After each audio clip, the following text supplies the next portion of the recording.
Press and start. In the present case, it is not in dispute that the authorized controller was appointed by the state government in exercise of the powers under sections 57 and 58 of the Universities Act, and since then he has been holding charge of the committee of management of the college. Stop.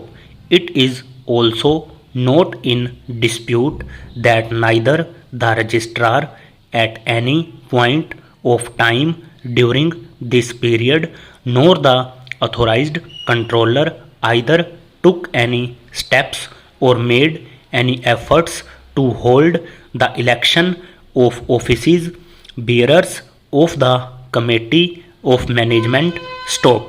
Further, it is also not in dispute that the registrar, insofar as the questions that fall for our consideration are concerned, was authorized to call a meeting of the general body of such society for electing such office bearers if he was satisfied that election of office bearers of a society had not been held within the time specified in the rules of that society, and that he did not exercise such powers. Stop.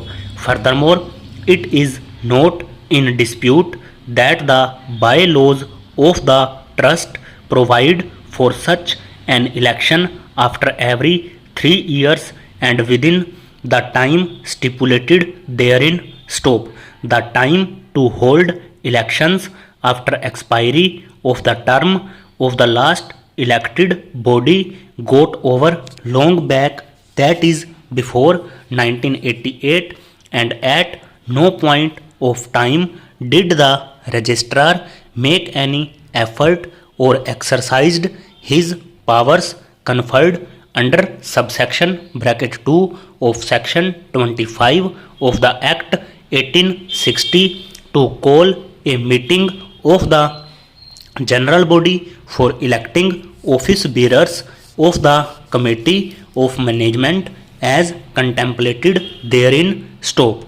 As is evident from the referral order, the division bench was of the view that so long as section 25 bracket 2 of the Societies Registration Act 1860 existed on the statute book, no mandamus could have been issued by the court directing any authority other than the registrar to hold elections of registered societies. Stop.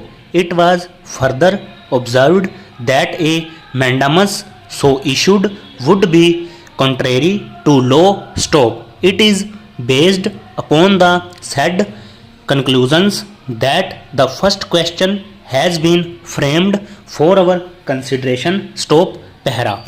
In our considered view, the conclusion reached by the division bench is based upon the assumption that section 25 bracket 2 is firstly of a mandatory character, and secondly that the same confers exclusive jurisdiction and authority on the registrar alone. Stop.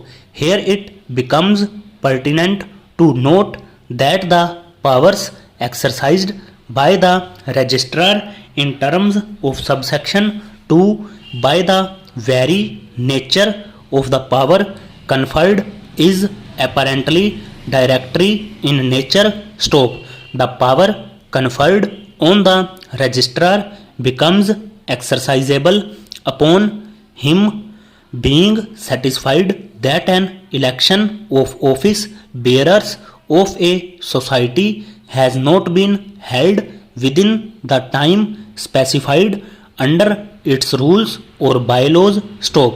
The provision then prescribes that upon such satisfaction being arrived at, the registrar may call a meeting of the general body of such society for election of its office bearers. Stop.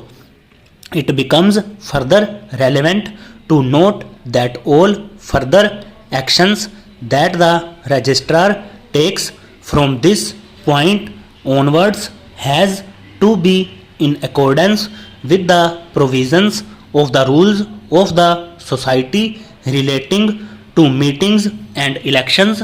Stop. Over.